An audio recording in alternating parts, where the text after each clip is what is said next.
மூசா அலைஹிஸ்ஸலாத்து வஸ்ஸலாம் அவங்களுக்கு நல்லா வயிறு வலிச்சுது.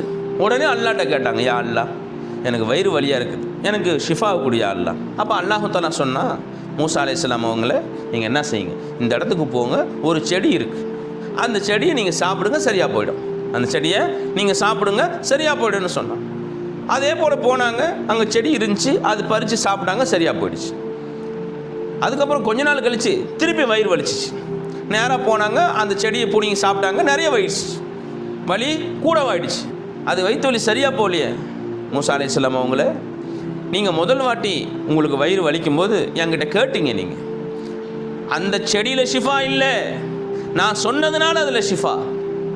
புரிஞ்சா? நீங்கள் இப்போ என்கிட்ட கேட்கவே இல்லை. எந்த செடி உங்களுக்கு ஏற்கனவே ஷிஃபா கொடுத்ததோ அதே செடி உங்களுக்கு இப்போ அந்த வயிற்று வலியை கூடவாக்கிடுச்சு, அதிகமாக்கிடுச்சு. அப்போ லாபமோ நஷ்டமோ இன்பமோ துன்பமோ தரக்கூடியவன் அல்லாஹ்வை தவிர்த்து வேற யாரும் இல்லை.